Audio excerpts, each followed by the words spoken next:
शोक आदि 88,000 ऋषियों ने श्री सूत जी से पूछा कि हे प्रभु, इस कलयुग में वेद विद्या रहित मनुष्यों को प्रभु भक्ति किस प्रकार मिलेगी, उसका उद्धार कैसे होगा।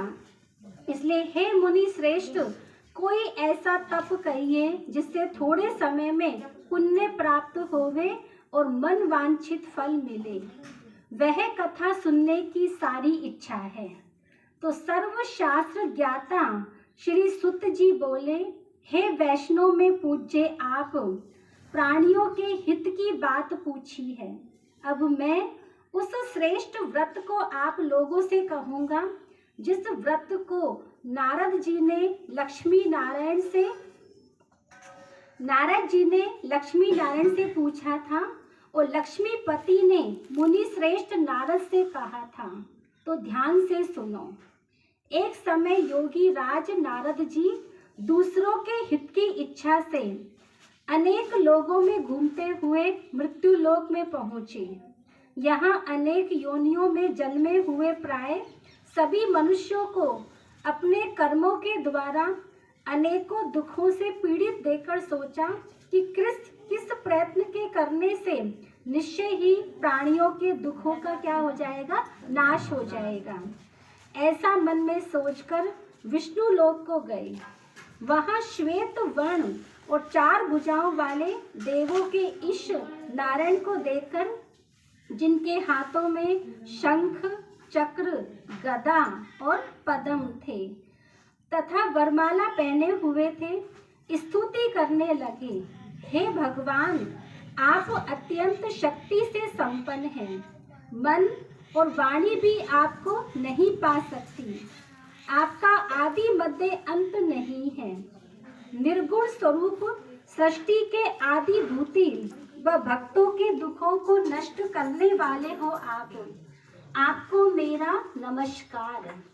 नारद जी ने इस प्रकार की स्तुति सुनकर विष्णु भगवान बोले, हे मुनि श्रेष्ठ, आपके मन में क्या है? आपका किस काम के लिए यहाँ आगमन हुआ है? हमसे निसंकोच कहो। तब नारद मुनि बोले, मृत्यु लोक में सब मनुष्य जो अनेक योनियों में पैदा हुए हैं, अपने अपने कर्मों के द्वारा अनेक प्रकार के दुखों से दुखी हो रहे हैं। तो हे नाथ, मुझ पर दया रखते हो तो बताइए कि उन मनुष्यों के सब दुख थोड़े से ही प्रयत्न से कैसे दूर हो सकते हैं। तो श्री भगवान जी बोले, हे नारद, मनुष्यों की भलाई के लिए तुमने बहुत अच्छी बात पूछी है ना। देखो, भलाई की बात है, अब ध्यान से सुनना।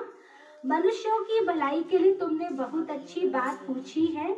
जिस काम के करने से मनुष्य मोह से छूट जाता है, वह मैं कहता हूँ।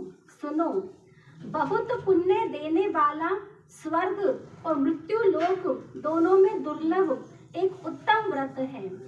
आज मैं प्रेम वश होकर तुमसे कहता हूँ कि सत्यनारायण का यह व्रत अच्छी तरह विधि पूर्वक करके मनुष्य आयु पर्यंत यहाँ सुख भोग कर मरने पर मोक्ष को प्राप्त होता है। तो श्री भगवान के वचन सुनकर नारद मुनि जी बोले, उस व्रत का फल क्या है? क्या विधान है और किसने यह व्रत किया और किस दिन यह व्रत करना चाहिए? विस्तार से कहिए। तो भगवान बोले, दुख शोक आदि को दूर करने वाला, धन दान्य को बढ़ाने वाला, सौभाग्य और संतान को देने वाला यह व्रत सब स्थानों पर विजय करने वाला है। भक्ति और श्रद्धा के साथ किसी भी दिन मनुष्य श्री सत्यनारायण की शाम के समय ब्राह्मणों और बंधुओं के साथ धर्मपरायण होकर पूजा करे। भक्ति भाव से न वेद, केले का फल, घी, दूध और गेहूं का चूर्ण सवाया लेवे।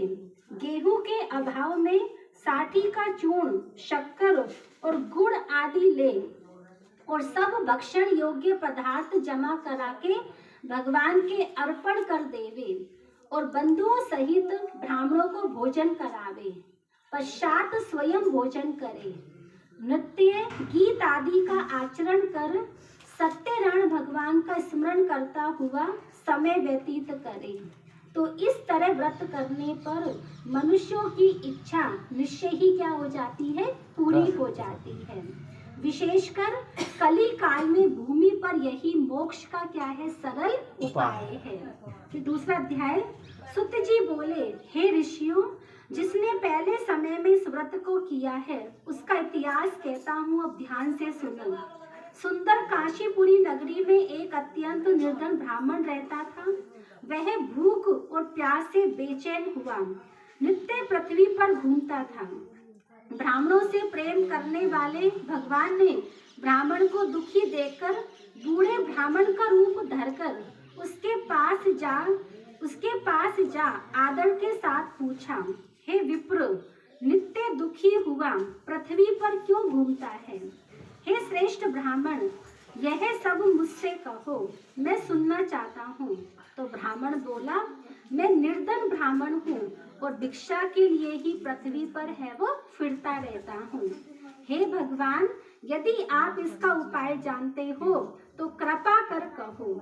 वृद्ध ब्राह्मण बोला कि सत्यनारायण भगवान मन वांछित फल देने वाले हैं, इसलिए हे ब्राह्मण, तुम उनका पूजन कर, जिसके करने से मनुष्य सब दुखों से क्या हो जाए, मुक्त हो जाए। ब्राह्मण को व्रत का सारा विधान बताकर बूढ़े ब्राह्मण का रूप धारण करने वाले सत्यनारायण भगवान अंतर ध्यान हो गए। जिस व्रत ब्राह्मण ने बताया, मैं उसको करूँगा। यह निश्चय करने पर उसे रात में नींद भी नहीं आई और वह सवेरे उठ सत्यनारायण के व्रत का निश्चय कर भिक्षा के लिए चल दिया। उस दिन उसको भिक्षा में बहुत धन मिला, जिससे बंधु बांधुओं के साथ उसने सत्यनारायण का व्रत किया और इसके करने से वह ब्राह्मण सब दुखों से छूटकर अनेक प्रकार की संपत्तियों से क्या हो गया भाई, युक्त हुआ। तो उस समय से वह ब्राह्मण हर मास व्रत करने लगा। तो इस तरह सत्यनारायण भगवान के व्रत को जो करेगा वह सब पापों से छूटकर मोक्ष को क्या करेगा, प्राप्त करेगा।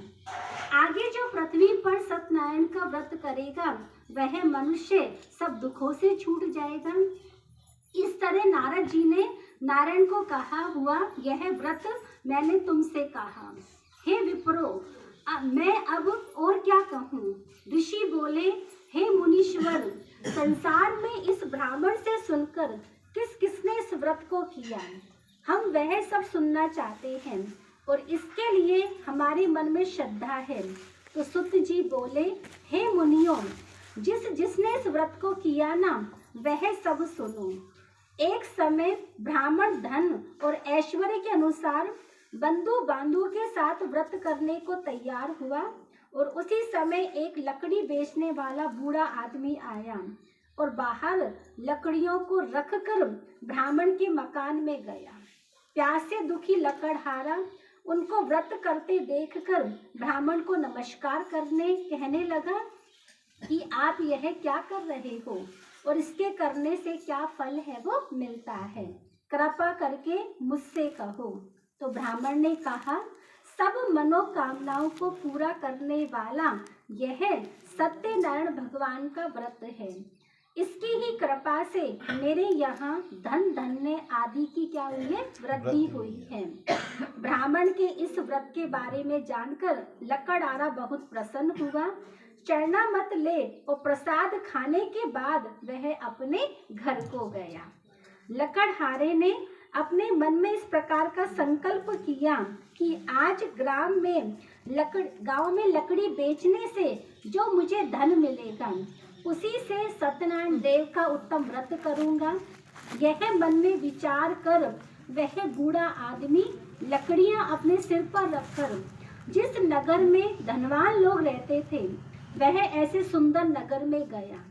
उस रोज वहां पर उसे उन लकड़ियों का दाम पहले दिनों से दुगना चौगुना मिला। तब वह बूढ़ा लकड़हारा दाम ले और अति प्रसन्न होकर पक्की केले की फली, शक्कर, घी, दूध, दही और गेहूं का चूर्ण इत्यादि सत्यनारायण भगवान के व्रत की फुल सामग्री को लेकर अपने घर आया। फिर उसने अपने भाइयों को बुलाकर विधि के साथ भगवान जी का पूजन और व्रत किया और उस व्रत के प्रभाव से वह बूढ़ा लकड़हारा धन, पुत्र आदि से युक्त हुआ और संसार के समस्त सुख भोग कर वैकुंठ को चला गया। बोलो सत्यनारायण देव की जय हो। ये तीसरा अध्याय है। फिर सुत जी बोले, हे श्रेष्ठ मुनियों, अब आगे की कथा कहता हूँ, सुनो। पहले समय में उल्का मुख नाम का एक बुद्धिमान राजा था। वह सत्य वक्ता और जितेंद्रिय था। प्रतिदिन देव स्थानों पर जाता और गरीबों को धन देकर उनके कष्ट दूर करता। उसकी पत्नी कमल के समान मुख वाली और सती साध्वी थी। भद्रशिला नदी के तट पर उन दोनों ने श्री सत्यनारायण का व्रत किया। उस समय में वहाँ एक साधु वैश्य आया। उसके पास व्यापार के लिए बहुत सा धन था। वह नाव को किनारे पर ठहरा कर राजा के पास आ गया और राजा को व्रत करते हुए देखकर विनय के साथ पूछने लगा, हे राजन, भक्ति युक्त चित्त से यह आप क्या कर रहे हैं? मेरी सुनने की इच्छा है, सो आप मुझे बताइए। राजा बोले, हे साधु, अपने बांधुओं के साथ पुत्र आदि की प्राप्ति के लिए महाशक्तिवान सत्यनारायण भगवान का व्रत व पूजन किया जा रहा है। और राजा के वचन सुनकर साधु आदर से बोला, हे राजन, मुझे इसका सब विधान कहो। मैं भी आपके कथा अनुसार इस व्रत को करूँगा। मेरे भी कोई संतान नहीं है और इससे निश्चय ही होगी। तो राजा ने सब विधान सुन व्यापार से निवृत्त हो वह आनंद के साथ घर गया। साधु ने अपनी स्त्री से संतान देने वाले उस व्रत का समाचार सुनाया और कहा कि जब मेरे संतान होगी तब मैं इस व्रत को है वो करूँगा। साधु ने ऐसे वचन अपनी स्त्री को लीलावती से कहे। एक दिन उसकी स्त्री लीलावती पति के साथ आनंदित हो सांसारिक धर्म में प्रवृत्त होकर सत्यनारायण भगवान की कथा से गर्भवती हो गई और 10वें महीने में उसके एक सुंदर कन्या का जन्म हुआ। दिनों दिन वह इस तरह बढ़ने लगी जैसे शुक्ल पक्ष का चंद्रमा बढ़ता है और कन्या का नाम रखा गया था कलावती। तब लीलावती ने मीठे शब्दों में अपने पति से कहा कि जो आपने संकल्प किया था कि भगवान का व्रत करूंगा, अब आप उसे करिए। साधु बोला, हे प्रिय, इसके विवाह पर करूंगा। इस प्रकार अपनी पत्नी को आश्वासन दे वह नगर को गया। कलावती पितृगृह में वृद्धि को प्राप्त हो गई। साधु ने जब नगर में सखियों के साथ अपनी पुत्री को देखा तो तुरंत दूत बुलाकर कहा कि पुत्री के वास्ते कोई सुयोग्य वर देकर के लाओ। साधु की आज्ञा पाकर दूत कंचन नगर पहुंचा और वहां पर बड़ी खोज और देखभाल कर लड़की के लिए सुयोग्य वाणिक पुत्र को ले आया। उस सुयोग्य लड़के को देखकर साधु ने अपने बंधु बांधुओं सहित प्रसन्नचित्त अपनी पुत्री का विवाह उसके साथ कर दिया। किंतु दुर्भाग्य से विवाह के समय भी उस व्रत को करना भूल गया था। तब श्री भगवान क्रोधित हो गए और श्राप दिया कि तुम्हें दारुण दुख प्राप्त होगा। अपने कार्य में कुशल साधु बनिया जामाता सहित समुद्र के समीप स्थित रतनपुर नगर में गया और वहां दोनों ससुर जमाई चंद्रकेतु राजा के उस नगर में व्यापार करने लगे। एक रोज भगवान सत्यनारायण की माया से प्रेरित कोई चोर राजा का धन चुराकर भागा जा रहा था, किंतु राजा के दूतों को आता देखकर चोर ने घबराकर भागते हुए राजा के धन को वहीं चुपचाप रख दिया। जहाँ वो ससुर जमाई ठहरे हुए थे। जब दूतों ने उस साधु वैश्य के पास राजा के धन को रखा देखा तो वे दोनों को बांध कर ले गए और प्रसन्नता से दौड़ते हुए राजा के समीप जाकर बोले, यह दो चोर हम पकड़ कर लाए हैं, देखकर आज्ञा दे। तब राजा की आज्ञा से उनको कठोर कारावास में डाल दिया गया और तब उसका सब धन छीन लिया। तो सत्यनारायण भगवान के श्राप द्वारा उनकी पत्नी भी घर पर बहुत दुखी हुई और घर पर जो धन रखा था चोर चुरा कर ले गए। शारीरिक व मानसिक पीड़ा, भूख प्यास से अति दुखी हो अन्न की चिंता में कलावती ब्राह्मण के घर गई और वहां उसने सत्यनारायण भगवान का व्रत होते देखा। फिर कथा सुनी, प्रसाद ग्रहण कर रात को घर आई। माता ने कलावती से कहा, हे पुत्री, अब तक कहाँ रही व तेरे मन में क्या है? कलावती बोली, हे माता, मैंने एक ब्राह्मण के घर श्री सत्यनारायण भगवान का व्रत देखा है।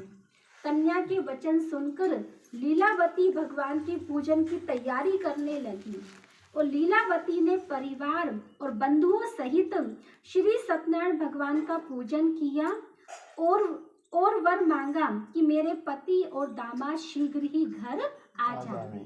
साथ ही प्रार्थना की कि हम सबका अपराध भी क्षमा करो। तो सत्यनारायण भगवान इस व्रत से संतुष्ट हो गए और राजा चंद्रकेतु को स्वप्न में दर्शन देकर कहा, हे राजन, दोनों वैश्यों को प्रातः ही छोड़ दो और उनका सब धन जो तुमने ग्रहण किया है ना वह दे दो, नहीं तो मैं तेरा धन, राज्य, पुत्र आदि सब नष्ट कर दूंगा। तो राजा से ऐसे वचन कहकर भगवान अंतर्ध्यान हो गए। प्रातः काल राजा चंद्रकेतु ने सभा में अपना स्वप्न सुनाया। फिर दोनों वणिक पुत्रों को कैद से मुक्त कर सभा में बुलाया। दोनों ने आते ही राजा को नमस्कार किया। राजा मीठे वचनों से बोला, हे महानुभावों, भावी वश ऐसा कठिन दुख प्राप्त हुआ है, अब तुम्हें कोई भय नहीं है। ऐसा कहकर राजा ने उनको नए नए वस्त्र आभूषण पहनाए। उनका जितना धन लिया था उससे दुगना धन देकर आदर सहित उनको विदा किया और दोनों वैश्य अपने घर को चले दिए। बोलो सत्यनारायण भगवान की जय हो। चौथा अध्याय है। फिर सुत जी बोले, वैश्य ने मंगलाचार करके यात्रा आरंभ की और अपने नगर को चला। उनके थोड़ी दूर निकलने पर दंडी वेशधारी सत्यनारायण ने उनसे पूछा, हे साधु, तेरी नाव में क्या है? अभिमानी वणिक हंसता हुआ बोला, हे दंडी, आप क्यों पूछते हो? क्या धन लेने की इच्छा है आपकी? मेरी नाव में तो बेल और पत्ते भरे हैं। वैश्य का कठोर वचन सुनकर भगवान ने कहा, तुम्हारा वचन क्या होवे? सत्य हो। दंडी ऐसा कहकर वहां से दूर चले गए और कुछ दूर जाकर समुद्र के किनारे बैठ गया। दंडी के जाने पर वैश्य ने नित्य क्रिया करने के बाद नाव को ऊंची उठी देकर अचंबा किया और नाव में बेल पत्ते आदि देखकर मूर्छित हो गया और जमीन पर है वो गिर गया। फिर मूर्छा खुलने पर अत्यंत शोक प्रकट करने लगा। तब उसका दामाद बोला कि आप शोक ना करें, यह दंडी का श्राप है, अतः उसकी शरण में चलना चाहिए, तभी हमारी मनोकामना पूरी होगी। दामाद के वचन सुन वह दंडी के पास पहुंचा और अत्यंत भक्ति भाव से नमस्कार करके बोला, मैंने जो आपसे असत्य वचन कहे थे उनको क्षमा करो। ऐसा कहकर महान शोकातुर हो रोने लगा। तब दंडी भगवान बोला, हे वणिक पुत्र, मेरी आज्ञा से बार बार तुम्हें दुख प्राप्त हुआ है, तुम मेरी पूजा से विमुख हुआ है। साधु बोला, हे भगवान, आपकी माया से मोहित ब्रह्मा आदि भी आपके रूप को नहीं जानते, तब मैं अज्ञानी कैसे जान सकता हूँ? आप प्रसन्न होइए, मैं सामर्थ्य के अनुसार आपकी पूजा करूँगा। मेरी रक्षा करो और पहले के समान नौका में धन भर दो। उसके भक्ति युक्त वचन सुनकर भगवान प्रसन्न हो उसकी इच्छा अनुसार वर देकर अंतर ध्यान हो गए। तब उन्होंने नाव पर आकर देखा कि नाव धन से परिपूर्ण है। फिर वह भगवान सत्यनारायण का पूजन कर साथियों सहित अपने नगर को चला। अब अपने नगर के निकट पहुंचा, तब दूत को घर भेजा। दूत ने साधु के घर जा उसकी स्त्री को नमस्कार करके कहा कि साधु अपने दामाद सहित इस नगर के समीप आ गए हैं। ऐसा वचन सुन साधु की स्त्री ने बड़े हर्ष के साथ सत्य देव का पूजन कर पुत्री से कहा, मैं अपने पति के दर्शन को जाती हूँ, तो कार्य पूर्ण करके शीघ्र आ। माता के ऐसे वचन सुनकर कलावती प्रसाद छोड़कर पति के पास चली गई। प्रसाद की अवज्ञा के कारण सत्य देव ने रुष्ट हो उसके पति को नाव सहित पानी में डुबो दिया। कलावती अपने पति को न देखकर रोती हुई जमीन पर गिर गई। इस तरह नौका को डूबा हुआ और कन्या को रोता हुआ देख साधु दुखी हो गया। तो हे प्रभु, मुझसे या मेरे परिवार से जो भूल हुई है ना, उसे आप क्या कर दो भाई, क्षमा कर दो। उसके दीन वचन सुनकर सत्य देव प्रसन्न हो गए और आकाशवाणी हुई, हे साधु, तेरी कन्या मेरे प्रसाद को छोड़कर आई है, इसलिए इसका पति क्या हो गया है, अदृश्य हो गया है। यदि वह घर जाकर प्रसाद खाकर लौटे तो इसे पति अवश्य मिलेगा। तो ऐसी आकाशवाणी सुनकर कलावती ने घर पहुंचकर प्रसाद खाया, फिर आकर पति के दर्शन किए। उसके पश्चात साधु ने बंधु बांधवों सहित सत्य देव का विधि पूर्वक पूजन किया। उस दिन से वह पूर्णिमा को सत्यनारायण का पूजन करने लगे और फिर इस लोक का सुख भोग कर अंत में स्वर्ग लोक को चले गए। बोलो सत्यनारायण देव की जय। सुत जी बोले, हे ऋषियों, मैं और भी कथा कहता हूँ, सुनो। प्रजा पालन में लीन तुंग ध्वज नाम का एक राजा था। उसने भी भगवान का प्रसाद त्याग कर बहुत दुख पाया। एक समय वन में जाकर वन्य पशुओं को मारकर बड़ के पेड़ के नीचे आया। वहां उसने ग्वालों को भक्ति भाव से बांधवों सहित सत्यनारायण जी का पूजन करते हुए देखा।